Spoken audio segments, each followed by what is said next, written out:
Hoje a gente vai falar sobre o tempo passado das fontes, ou o tempo retardado. As expressões potencial, no caso estacionário, a gente tinha potencial escalar em função das fontes, dado por isso, potencial vetor em função da fonte, dado por essa outra expressão, essa outra integral aqui. Só que agora, isso basicamente dizer para a gente o quê? A fonte na posição R' me dá o potencial no ponto onde eu estou medindo, na posição R. Agora a gente vai acrescentar o tempo. Por quê? Porque eu estou medindo o potencial numa posição aqui e a fonte está sendo alterada aqui, né? Então a gente está no caso dinâmico, as fontes, a densidade de carga ou a densidade de corrente, elas vão estar mudando, elas vão estar variando, a fonte pode estar mudando de posição ou variando a intensidade, a direção e sentido, no caso da densidade de corrente. Então, essa alteração, ela demora um tempo até chegar no ponto onde eu estou medindo o potencial. Então, na região onde eu estou medindo o potencial, eu não vou perceber a alteração que foi feita agora. Eu vou perceber a alteração na fonte que foi feita em um tempo no passado. É como observar as estrelas. A luz, o campo eletromagnético da radiação da estrela que chega até a gente, é referente a uma situação passada da estrela. A estrela pode ter explodido, nem existir mais, mas a luz dela está chegando aqui. Pode ter virado a supernova ou o que for. Então, quando a gente vê o brilho de uma supernova, na verdade ela já explodiu faz tempo. Então, aqui a gente está considerando isso.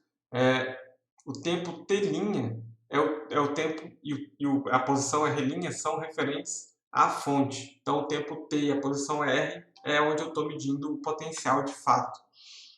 A gente vai estar levando em consideração o tempo que a informação leva para viajar. Então, esse tempo é T menos T', vai ser a distância que a informação precisa propagar sobre a velocidade da luz. Então, o T', o tempo atrasado ou o tempo retardado da fonte, é T menos R sobre C, lembrando, esse R diferente é R menos R'. Então, para o caso dinâmico, a gente vai escrever ρ de R' e T' e J de R' e T'. A gente simplesmente coloca essa dependência temporal no tempo atrasado dentro das fontes para eu calcular o potencial, né, na posição R no tempo T. Então, esses potenciais no tempo passado, para uma distribuição contínua de carga, eu tenho que integrar isso. Porque para cada ponto da fonte, imagina uma fonte de carga extensa, né? Esse pedaço vai viajar até a posição do potencial, mas ele vai viajar uma distância menor do que um pedaço que está mais para o outro lado.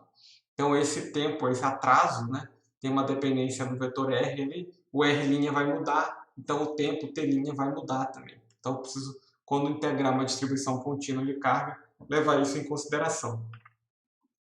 E aí, a gente tem que tomar um cuidado aqui. Eu fiz um argumento, usei uma argumentação, mas isso não vale de nada se esses potenciais não satisfazerem os calibres, né, o calibre de Lorentz, e as equações de Maxwell para os potenciais. No caso, são aquelas equações de onda inhomogênea, no caso do calibre de Lorentz. Por que a gente tem que tomar cuidado com isso? Porque o argumento é muito bom, mas se eu tentar usar esse argumento, por exemplo, para os campos, ou seja, eu pegar as expressões, as integrais, para calcular os campos diretamente a partir das fontes, e eu simplesmente fizer só essa modificação, aí vai dar errado. Não funciona, não satisfaz as equações de Maxwell, ok? Então, eu vou pedir para vocês acompanhar na página 424 do Griffiths, a terceira edição, ele faz essa demonstração que esses potenciais satisfazem todas essas condições. Aí, o que eu quero que vocês observem, tá pessoal, não precisa fazer tudo, mas vocês têm que observar como que ele faz a conta, pelo menos uma vez, e acompanhando e fazendo a conta junto para entender, porque os resultados que a gente vai chegar aqui são importantes e a gente vai usar depois. Então, quando eu fizer uma derivada no espaço, eu tenho que levar em consideração a dependência implícita que eu tenho no tempo T'. O tempo T' depende daquele vetor R diferente, que é R menos R'.